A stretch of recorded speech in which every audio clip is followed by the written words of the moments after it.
আমি সহ আমার ইউনিয়নের মোট ১৩ জন সাথী সহ চিল্লায় বের হই ৪০ দিনের জন্য গত ২০২১ সালে। শুরুতে আমাদের রোগ পড়ে গাইবান্ধা জেলার গোবিন্দগঞ্জ উপজেলার দরবস্তু ইউনিয়নে, কিন্তু হঠাৎ করেই করোনার দ্বিতীয় ধাপের প্রকোপ শুরু হতেই আমাদের সেখান থেকে চলে আসতে হয়, কারণ অচিরেই লকডাউন শুরু হবে। তাছাড়া করোনার সময় এত দূরের মানুষ এলাকার মুসল্লিরা ভালো চোখে দেখছিলেন না, যা আমরা বুঝতে পারি। তাই ৪ দিনের মাথায় টাঙ্গাইল চলে আসি, আর আমাদের নতুন রোগ পড়ে নিজ জেলা আর ভাগ্যক্রমে নিজ থানায়, মানে কালিহাতীতে।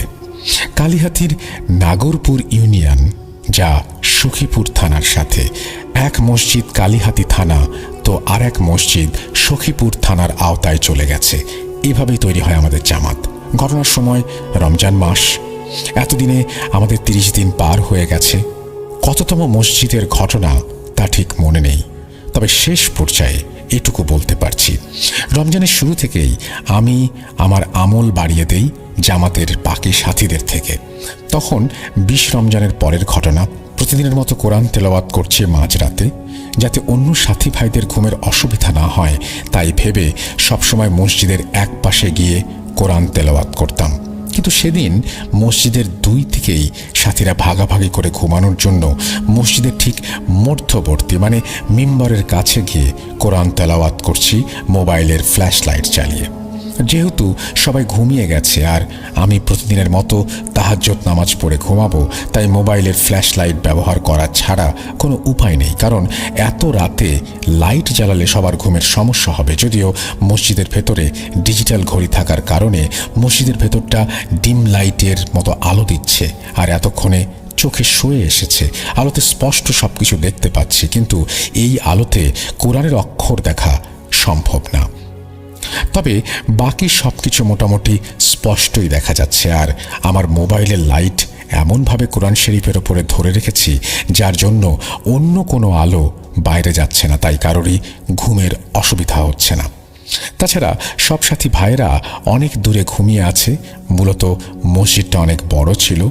রাত 12টা পার হয়ে গেছে। হঠাৎ আমার বাঁ পাশ থেকে স্পষ্টত আওয়াজ শুনতে পেলাম, কেউ একজন বলছে, ভাই, লাইটটা অফ করলে ভালো হতো। কথাটা একবারই বলেছে, কিন্তু কথাটা শুনে আমি একটু বিরক্তই হলাম, কারণ আমার লাইটের আলোয় কারো অসুবিধা হবার কোনো চান্স নেই।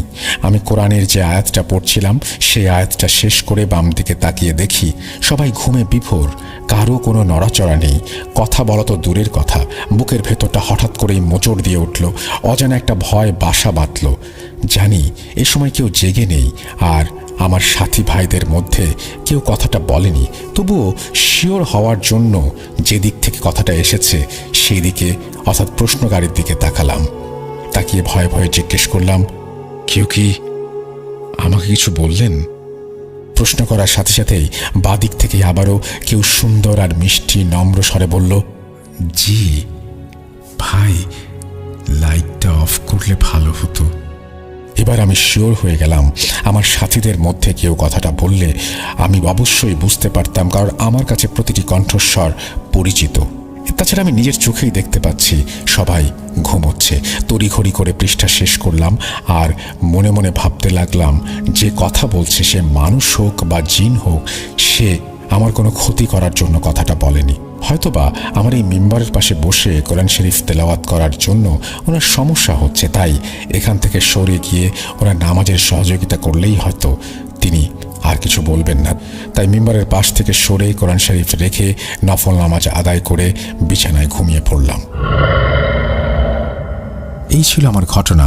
জানি তেমন ভৌতিক বা গা শিউরে ওঠার মতো নয়, তবে ঘটনাটা আসলেই অন্যরকম এবং তাবলিগ জামাত কেন্দ্রিক। তিনি বলেছেন ঘটনা যদি প্রচারিত হয় তাহলে খুশি হবেন, এই আর কি। এবং তিনি তারপরে সবাইকে ধন্যবাদ জানিয়েছেন। আপনাদেরকে অনেক ধন্যবাদ আমাদের সঙ্গে থাকার জন্য। এবং কৌশিক আহমেদ টাঙ্গাইল থেকে এই ঘটনাটি পাঠিয়েছেন, আপনাকে অসংখ্য ধন্যবাদ। আশা করছি এই ঘটনাটা আপনাদের ভালো লেগেছে। আমরা চলে যাব আমাদের পরবর্তী ঘটনায়।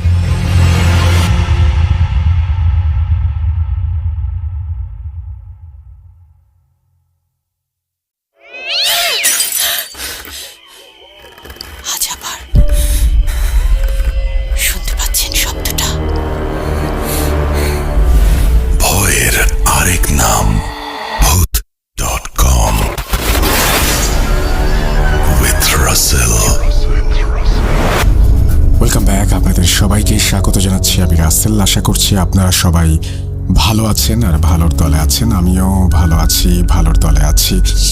আর প্রথম ঘটনার পরে আমি দ্বিতীয় ঘটনায় যেতে চাচ্ছি, এবং দ্বিতীয় ঘটনাটি বলার আগে একটু জানিয়ে দিই, আমাদের ইমেল অ্যাড্রেস হচ্ছে rasel.booth.com@gmail.com। আপনার নাম, ঠিকানা এবং ফোন নাম্বার সহ আপনার জীবনে ঘটে যাওয়া সেরা ঘটনা পাঠিয়ে দিন আমাদের কাছে। ঘটনার শুরুতে অবশ্যই উল্লেখ করুন যে ঘটনাটি আপনি স্টুডিওতে এসে শেয়ার করতে চান, নাকি আপনি চান আপনার ঘটনা আমরা পড়ে শোনাই। যারা দেশের বাইরে রয়েছেন তারা সরাসরি অডিও ক্লিপ পাঠাতে পারেন বা লিখেও পাঠাতে পারেন ঘটনা। আমরা চলে যাব আমাদের পরবর্তী ঘটনায়। আসসালামু আলাইকুম রাসেল ভাই, আমি জানি আপনি সবসময় ভালোর দলে। আমার বাড়ি নড়াইল জেলার রূপগঞ্জ গ্রামে। কিছু কারণে আমি আমার নাম গোপন রাখছি। আমি একজন হাউসওয়াইফ। ঘটনাটা ঘটে আমার বাবার সাথে। বলে রাখি, আমার বাবার খুবই ইচ্ছা আপনার স্টুডিওতে গিয়ে সরাসরি ঘটনাটা বলার, কিন্তু কিছু কারণে দুঃখিত আমার বাবা ঢাকায় আসতে পারছেন না। আমার বাবা যেভাবে বলেছেন আমি ঠিক সেইভাবে বলার চেষ্টা করছি।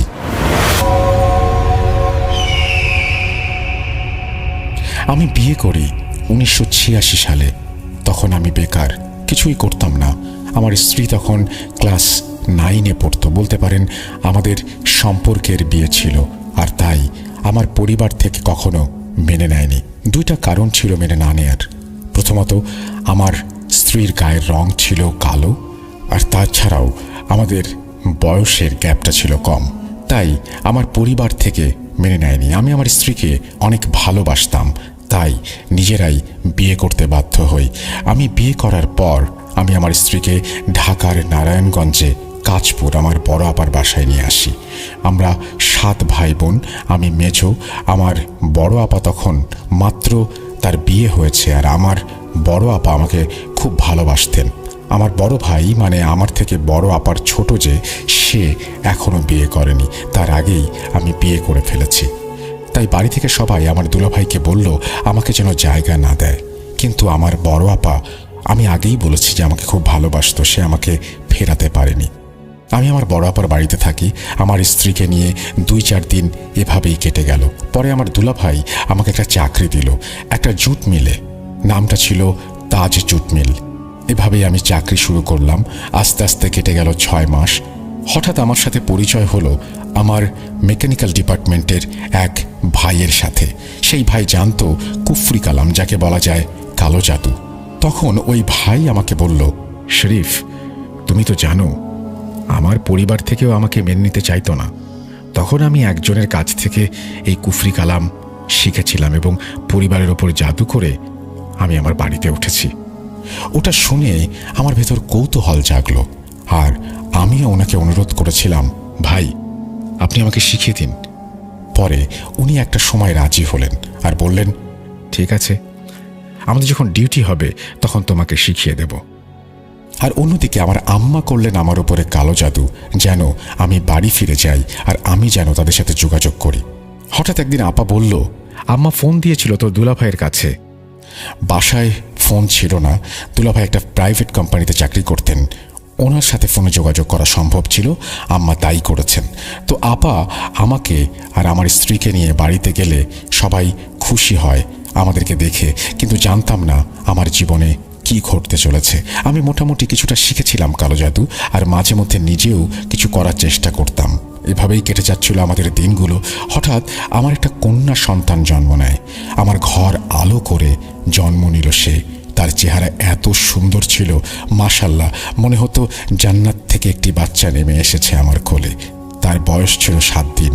আর এরই মাঝে আমার আম্মা আমাকে মাঝে মধ্যে তেল পড়া মাথায় ডলে দিতেন, মাঝে মধ্যে পানি পড়া, লবণ পড়া দিয়ে খাইয়ে দিতেন, ছলে বলে কৌশলে নানাভাবে, যাতে আমি আমার স্ত্রী সন্তানকে তার বাবার বাড়িতে রেখে আসি, যাতে আমাদের সম্পর্ক আর না থাকে। আমি যেন পছন্দ করে, অর্থাৎ আমার পরিবারের পছন্দে অন্য কাউকে বিয়ে করি। কিন্তু কোনো কাজেই ওনার সফলতা আসছিল না। আম্মার কাজগুলো আমি ধরে ফেলতাম, কারণ আমি তখন কালো জাদু শিখে গিয়েছি। আর তখনই ঘটল এক অভিশপ্তময় ঘটনা। আমার বাবা একজন হোমিও ডাক্তার ছিলেন। আমার বাবা অনেক মানুষকে চিকিৎসা করে ভালো করেছেন, তাই মাঝে মধ্যে আমার দোকানে বসতে হতো। আর আমি বসতাম, কিন্তু আমার বাবার ঔষধের দ্বারাই কাউকে ভালো করতাম না। আমি আমার কালো জাদু দিয়ে মানুষের রোগবালাই দূর করতে শুরু করলাম। আর এরই মধ্যে কিছু ব্যক্তি জেনে ফেলল আমি কালো জাদু জানি। আমার আম্মা খুব বিরক্ত হয়ে যাচ্ছিল যে তার কোনো কাজই সফলতা পাচ্ছে না কেন। আম্মা জানতে পারল যে ওনার করা কালো জাদু আমার করা কালো জাদুর কাছে হেরে যাচ্ছে, তাই উনি আরও চেষ্টা করলো শক্তিশালী কোনো কিছু করার। আর এদিকে হঠাৎ করে আসলো আমার কাছে একজন ব্যক্তি, এসে বলল, ভাই শুনেছি তুমি নাকি কালো জাদু পারো। আমার মেয়ে চলে গেছে পাশের গ্রামের একটা ছেলের সাথে। আমি চাই আমার মেয়ে যেন সেই ছেলেকে ভুলে আমার কাছে চলে আসে। তুমি একটু উপকার করো ভাই, তোমারও তো মেয়ে আছে। আগামীতে তোমার মেয়েও যদি এমন কিছু করে বসে, তখন তুমি কি করবা? একটু চিন্তা করে দেখো, উপকার করো ভাই। লোকটির কথা শুনে আমার খুব মায়া লাগলো, তাই আমি আমার নিজের কথা চিন্তা করে দেখলাম যে এটা ভুল। আজ সেই মেয়েটা তাকে ভালোবাসে বিধায় তার কাছে গেছে, যেমন আমার স্ত্রী আমার কাছে এসেছিল জীবনের সব কিছু ত্যাগ করে। কিন্তু কি করব, মায়াও লাগছিল লোকটির কান্না দেখে, আবার রাগও হচ্ছিল। তাই মনে মনে ঠিক করলাম যে এমন কিছু করি যাতে মেয়েটাও বাবার কাছে ফিরে আসে আর বাবাও যেন স্বামীকে মেনে নেয়। তাই লোকটাকে বললাম, ঠিক আছে ভাইজান, আপনি 1 সপ্তাহ পরে আসবেন। তাই বলে লোকটাকে বিদায় করে দিলাম। পরে গোপনে গোপনে আমি আমার কাজ সম্পন্ন করলাম। আর এদিকে আমার মা আমার স্ত্রী ও কন্যাকে তার বাবার বাড়ি পাঠানোর জন্য উঠে পড়ে লেগে গেল। আর এমন জাদু করতে লাগলো যে আমার ফুলের মতো নিষ্পাপ শিশুটি দিন দিন কেমন যেন হয়ে উঠছিল। মাত্র 1.5 মাস বয়স আমার মেয়েটার হঠাৎ করে এত কান্নাকাটি করত আর অতিরিক্ত খাবার খেত। ওর সব সময় ক্ষুধা লাগতো, তাই আমার স্ত্রী চালের গুঁড়া করে খাওয়াতো।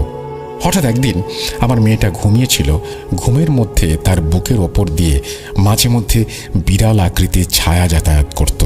একদিন এমনই দুপুরবেলা ঘুমাচ্ছিল, আমার স্ত্রী বাইরে কাজ করছিল। তখন আমার স্ত্রী শুনতে পায় মেয়ের ঘর থেকে বিড়ালের ডাক আসছে। তাই আমার স্ত্রী দৌড়ে গিয়ে বিড়াল তাড়ানোর উদ্দেশ্যে একটা লাঠি হাতে নিয়ে তার রুমের দিকে এগোতে লাগলো। গিয়ে যা দেখে তা দেখার জন্য সে মোটেও প্রস্তুত ছিল না। সে দেখে আমার মেয়ের বুকের ওপর একটা বিড়াল বসে আছে এবং তার দিকে ভয়ঙ্কর দৃষ্টিতে তাকিয়ে আছে। আর আমার মেয়ে খুব জোরে জোরে হাসছে। দৌড়ে গিয়ে আমি বিড়ালটাকে একটা বাড়ি দিয়ে ফেলে দিই, আর বিড়ালটা ওই জায়গাতেই মারা যায়। আমার স্ত্রী তখন এই কথাগুলো দৌড়ে এসে আমার শাশুড়ি মানে আমার স্ত্রীর মাকে বলল। তখন হঠাৎ করে আমার মেয়ে খুব জোরে জোরে কান্নাকাটি করে উঠল, আর ওই যে কান্নাকাটি শুরু করলো সে কান্না আর বন্ধ হলো না। পরে আমি অনেক হুজুর কবিরাজ দেখিয়েও ব্যর্থ হয়ে গেলাম। তখন সেই ব্যক্তি এসে আমার কাছ থেকে তার মেয়ের জন্য করা কাজ জানতে চাইল। পরে আমি তাকে আমার বানানো কিছু তাবিজ দিয়ে বললাম, এই তাবিজটা ধুয়ে 7 দিন যে করে হোক তোমার মেয়েকে পান করাবে, আর ওই পানি তোমার জামাইকেও খাওয়াবে, সাথে তুমিও খাবে। আমাকে সেই লোকটি বলল, এগুলো করলে তো তাদেরকে আমার বাড়িতে আনতে হবে। হ্যাঁ, তুমি তাদেরকে তোমার বাড়িতে নিয়ে আসো, আর 2-1 দিনের জন্য একটু মানিয়ে নাও, পরে তো তোমারই লাভ। আমার কথা শুনে লোকটি বলল, ঠিক আছে। তাই বলে লোকটি চলে গেল। হঠাৎ একদিন খবর এলো যে ওই লোকটির মেয়ে মারা গেছে, কারণ তারা স্বামী স্ত্রী দুজন ঝগড়া করতে গিয়ে হঠাৎ করে মেয়েটি সিঁড়ি থেকে পড়ে মারা যায়। কারণ মেয়েটি ছিল গর্ভবতী। মেয়েটি তার বাবার কথায় বাবার বাড়ি এসেছিল। তারপর তার বাবা জানতে পারে যে তার মেয়ে প্রেগন্যান্ট, আর তারপরেও মেয়েটিকে বাবা ওই ছেলের কাছে দিতে রাজি নন। এগুলো জানতে পারায় মেয়েটা তার বাবার সাথে অনেক ঝগড়া করে, আর এগুলোতেই তাদের স্বামী স্ত্রীর ভেতর অনেক খুনসুটির সৃষ্টি হয়। আর এদিকে আমার মেয়েটাও হঠাৎ রাতের বেলায় মারা গেল, ছেড়ে চলে গেল। আমাদের ভালোবাসার স্মৃতিটা ধরে রাখতে পারলাম না, তাকে ধরে রাখতে পারলাম না। আমার ঘরটা কেমন যেন আঁধারে ভরে গেল। তার দাফন শেষ করে বাড়িতে ফিরে আসছিলাম, হঠাৎ এসে দেখি আমার স্ত্রী আমার উপরে ক্ষিপ্ত হয়ে আছে। পরে তাকে শান্ত করে জানতে চাইলাম, কি হয়েছে, তুমি আমার সাথে এরকম করছো কেন? তবে একটা কথা বলি, এই ঘটনা ঘটার পর আমার আম্মা খুবই স্বাভাবিক তাকে দেখাচ্ছিল। সে জানতো যে তার স্বপ্ন পূরণ হতে চলেছে। যাই হোক, আমি আমার স্ত্রীকে বললাম, তুমি আমার সাথে এমন কেন করছো মানুষের সামনে? স্ত্রী আমাকে যা বলল, তুমি যখন কবরস্থানে যাচ্ছিলে তখন তোমার পেছন থেকেই একটা লোক ফিরে আমাদের বাড়িতে প্রবেশ করলো আর বলল, ভাবি আমাকে একটু পানি দেবেন? আমি পানি আনার জন্য ঘরে পানির জগটায় হাত দিয়ে বের করতে গেছি। এসে দেখি সেই যুবকটা আমার দিকে অপলক দৃষ্টিতে তাকিয়ে খুব কান্না করছে আর বলছে, বাবা, তোমার স্বামী যা করেছে আজ তুমি তার ফল পাচ্ছ। এখনো সময় আছে। তুমি তোমার স্বামীকে বলো এই কুফরি কালাম থেকে নিজেকে দূরে সরিয়ে নিতে। তুমি জীবনে কখনো মা ডাক শুনতে পারবে না তা না হলে। লোকটি আধো কাঁদো কাঁদো গলায় বলল, তোমার মেয়েটা যে মারা গিয়েছে তার কারণ তোমার স্বামী। তাই বলে লোকটা পানি না খেয়েই ফিরে চলে গেল। এটা বলে আমার স্ত্রী কান্না শুরু করলো। পরে আমি নিজেকে কিভাবে সান্ত্বনা দেব? আমি তো অস্থির হয়ে যাচ্ছি। লোকটি কেনই বা এগুলো বলল? পরবর্তীতে আমি এক হুজুরের শরণাপন্ন হলাম। হুজুর আমাকে নবীর 4 কালেমা পড়িয়ে তওবা করিয়ে বললেন, আজ থেকে তুমি কখনোই নামাজ রোজা ছাড়বে না। তুমি প্রতি সোমবার রোজা রাখবে। আর সত্যিই আমি প্রতি সোমবার আজও রোজা রাখি। তবে মাঝে আমার মা, আমার যে প্রাণের ভালোবাসার মা ডাকাটা এত পবিত্র, সেই মাই আমার ক্ষতিটা করলো। পরক্ষণে জানতে পারলাম যে আমার মা মৃত্যু শয্যার সময় বলে গিয়েছিলেন আমার মেয়ে মারা গেছে তারই করা কুফরি কালামের জন্য। আমি ওই যে একটা লোককে তাবিজ দিয়েছিলাম, সেই লোকটা আসলে এসেছিল আমার আর আমার স্ত্রীর জন্য। কিন্তু আমি বুঝতে না পারায় এই ভুলটা করে বসি। আমার আম্মা ভুলে একদিন ওই তাবিজগুলো আমার ড্রয়ারে রেখে দিয়েছিল। ওটাও ছিল কালো জাদু করা কিছু তাবিজ, যেগুলো আমার মা আমার ড্রয়ারে রেখেছিলেন আমার জন্য। কিন্তু আমি আমার যে তাবিজগুলো বানিয়েছিলাম সেগুলো কোথায় রেখেছিলাম জানি না। নাকি আমার মা সেগুলো আগেও সরিয়ে রেখেছিল? হতে পারে, সেটাও একটা সম্ভাবনা। ওই তাবিজগুলো ওদের দেওয়ার কারণে আমার মা যে কালো জাদু করা সাধুর কাছ থেকে জিন চালান দিয়েছিলেন আমার জন্য, আমি সেগুলোকে দিয়ে উল্টো কাজ করিয়ে ফেলেছিলাম। ওই দিন আমার স্ত্রী যে বিড়ালটাকে মেরেছিল, সেই বিড়ালটাও ছিল সেই জিন, সেই সাধুই পাঠিয়েছিল আমার তাবিজগুলোকে নষ্ট করার জন্য। আর তখনই আমার স্ত্রী ওই বিড়ালটাকে আমার সন্তানের কাছে দেখে তাকে বাড়ি দিল। কিন্তু বিড়ালটা যে মারা যাবে আমার স্ত্রীও বুঝতে পারে নাই। আর সেই কারণেই আজ আমার আম্মা যখন এই কথাগুলো আমাকে বলছিল, তখন আমি সব কিছুই পরিষ্কারভাবে বুঝতে পারলাম। উল্টো জাদু করা হয়েছে। আমি সন্তান হারা হলাম, আর ওই ব্যক্তি হলো তার সন্তান হারা।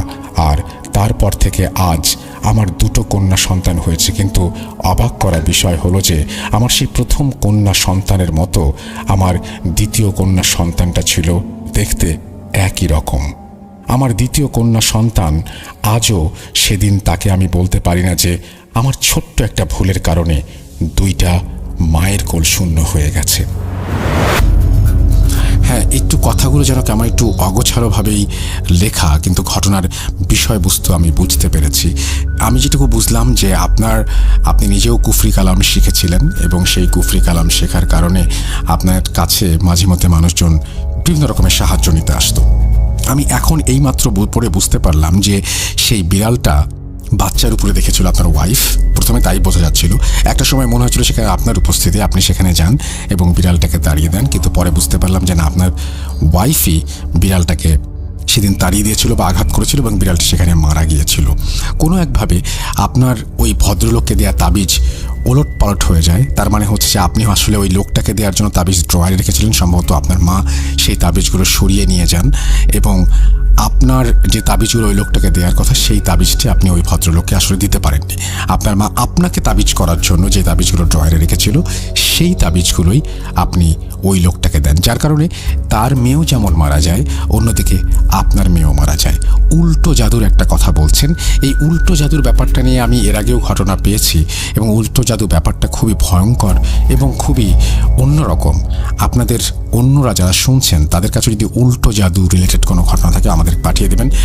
আর আমি বলবো যে লেখার সময় যদি আপনি একটু নিচে পড়েন এবং যদি আপনারা দাড়ি কমা এগুলো একটু মেনটেন করেন, তাহলে আমার জন্য পড়তে অনেক সুবিধা হয়। অনেক সময় আমি বুঝতে পারি না, যেমন এই লেখাটা বুঝতে পারছিলাম না শব্দ গঠন বা বাক্য গঠনের জন্যই। তারপরেও আমরা অনেক দারুণ দারুণ ঘটনা পাই, এবং আমরা সাধারণত ঘটনা এডিট করি না। তার কারণ হচ্ছে আমরা যেভাবে আপনি পাঠান সেই ভাষায় আপনাদেরকে শোনাতে চাই, তাহলে সেই অরিজিনাল ব্যাপারটা থাকে। যাই হোক, আপনারা আমাদেরকে আরও ঘটনা পাঠান, আমরা অপেক্ষা থাকবো আপনার ঘটনার জন্য। আমি চলে যাচ্ছি আমাদের পরবর্তী ঘটনায়।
আপনাদের সবাইকে ভূত.com-এ আরও একবার স্বাগত জানাচ্ছি। আমি রাসেল। আশা করছি আপনারা ভালো আছেন আর ভালোর দলে আছেন। আমিও ভালো আছি, আলহামদুলিল্লাহ ভালোর দলে আছি। এবং আমরা চলে যাচ্ছি পরবর্তী ঘটনায়। যেভাবে আপনি ঘটনাটি লিখেছেন চেষ্টা করছি সেভাবেই পড়ে শোনাতে। আসসালামু আলাইকুম রাসেল ভাই, আপনার ভূত.com-এর স্টোরির কথা তিনি বলেছেন। তিনি বলছেন যে 12টার সময় রুমের বাতি বন্ধ করে মোবাইলটা মাথার কাছে রেখে তিনি আমাদের এপিসোড শুনতে শুনতে একসময় আজানের শব্দ শুনতে পান। তার মানে সারা রাত ধরে শোনেন এরকম বলছেন। এবং তিনি বলছেন যে আমার হাজব্যান্ড সাথে শুনে কিন্তু প্রথমে পছন্দ করতো না, তাই আমি ওকে একদিন না খাইয়ে রেখেছিলাম সারাদিন। হায় হায়। তারপর থেকে বলতে পারেন শুধু মনোযোগ দিয়ে আপনার ভৌতিক ঘটনাগুলো শোনে। আমার বাড়ি নড়াইল জেলার রূপগঞ্জ গ্রামে। ঘটনা ঘটে আমার নানা ভাইয়ের সাথে, মানে আমার আম্মুর বাবার সাথে। ঠিক নানা ভাই যেভাবে বলেছিলেন আমি সেইভাবেই বলার চেষ্টা করছি।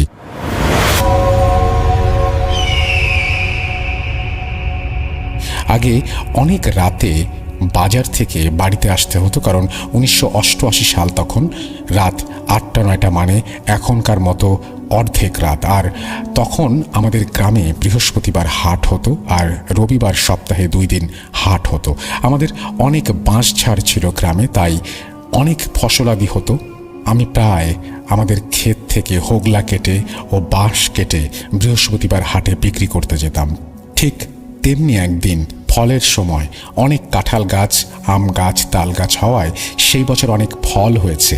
একবার আমার বড় ছেলে সেনাবাহিনীর চাকরি করত। সে কুমিল্লা ময়নামতি ক্যান্টনমেন্টে ছিল। তার একটি কন্যা সন্তান জন্ম হয়েছে, তাই শুনে খুব খুশি হলাম যে আমার নাতনি হয়েছে।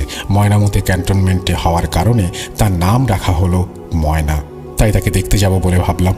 ছেলেকে জানাবো না ভাবলাম, জানালে হয়তো ছেলে বলবে বাবা এটা ওটা এনো।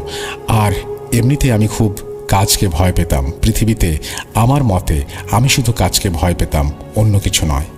ঠিক একদিন ফলের সময় কাঁঠাল আর কিছু বাঁশ নিয়ে হাটে গেলাম। বৃহস্পতিবার ছিল। হাটে কাঁঠালগুলো বিক্রি হয়ে গেল, বাঁশগুলো কিছুটা রয়ে গেল। তাই ভাবলাম যেগুলো বিক্রি হলো না এগুলো হাটেই থাক, রবিবারে হাটে বিক্রি করে দেব। তাই বলে বাঁশগুলো ইউনিয়ন অফিসের মধ্যে রেখে একটু টেনে রেখে আসলাম। আর তখন রাত প্রায় 8:30। হাটের সব মানুষ তখন যে যার মতো চলে গিয়েছে। আমার দেরি হলো, কারণ হাটের পাশেই একটি গ্রাম এবং সেই গ্রামে আমার মেজো মেয়ের বাড়ি। মেজো মেয়ের ছেলে মেয়েদের জন্য কিছু মিষ্টি আর একটা বোয়াল মাছ কিনে নিলাম। হাঁটতে শুরু করলাম। মেয়ের বাড়ি বাজার থেকে 200 গজ দূরে। মেয়ের বাড়ি আসলাম। মেয়েকে বললাম, বাবা তোর ছেলে মেয়েদের জন্য আমি মাছ আর মিষ্টি নিয়ে এসেছি, এগুলো রাখ। মেয়ে বলল, না বাবা তুমি মিষ্টি দিয়ে যাও, তোমার নাতিরা খাবে, কিন্তু তুমি ওই বোয়াল মাছ রেখো না, কারণ বোয়াল মাছ আমি খাই না, তোমার নাতিরাও খায় না, তো রেখে কি করব। তাই শুনে মেয়ের কাছ থেকে মাছটা নিয়ে হাঁটা শুরু করলাম। তখন তো গাড়ি ঘোড়ার কোনো হদিশ ছিল না। রাত বাজে 9টা। এখনকার মতো তো আর না। তাই ভাবলাম তাড়াতাড়ি যাওয়া যাক, যেই ভাবা সেই কাজ। রাস্তা দিয়ে গেলে অনেক দেরি হবে, তাই ভাবলাম বিল আড়াআড়িভাবে হাঁটা শুরু করি। বিলের মধ্য দিয়ে গেলে আমি হাঁটা শুরু করলাম। আর তখনই ও পেছন থেকে এসে খুব জোরে জোরে হেঁটে আমার সামনে আসে। তবুও আমার নদীতে ডুব দিলাম। তখনই কেউ একজন আমার ঘাড় ঘেঁষে মনে হচ্ছিল আমাকে কাদার নিচে নিয়ে যাচ্ছে। আর তখনই আমার হাতে কেমন যেন একটা পায়ের ধাক্কা পেলাম। আমি সূরা কালাম আবারও পড়তে শুরু করলাম। তারপর আস্তে আস্তে আমার শরীর কেমন যেন ভার হয়ে গেল। তখন আমার মেয়েটাকে রেখেই আমি নদী থেকে বাড়ি চলে আসি। কিভাবে আসলাম জানি না, তবে 10-15 মিনিট পর আবার মেয়েটা প্রস্তুত ছিলাম না। দেখলাম আমার ছোট ভাই নিচে বট হয়ে পড়ে আছে। আমি তাকে যখন উঠাতে যাব, মাথা ঝাঁকিয়ে হাতটা ধরে তুলতে যাব, তখনই সে উঠে আমাকে গালাগালি করতে লাগলো আর আমাকে মারার জন্য দাঁড়িয়ে পড়লো। আমি তখনই বুঝতে পারছিলাম এটা স্বাভাবিক কিছু না, তাই যতগুলো সূরা আমার মনে আছে সব পড়তে লাগলাম। এটা বলে আমার আম্মু কান্না করতে শুরু করলো। আমি হলাম সেই মেঝো মেয়ের 2 নাম্বার মেয়ে। আমার নানা ভাই আজ নাই। ওই দিন আমার ছোট নানা নাকি আমার নানাকে মেরে ফেলেছিল কাদার ভেতর অর্ধেক চাপা দিয়ে। আম্মুর কাছ থেকে গল্পটা শোনা।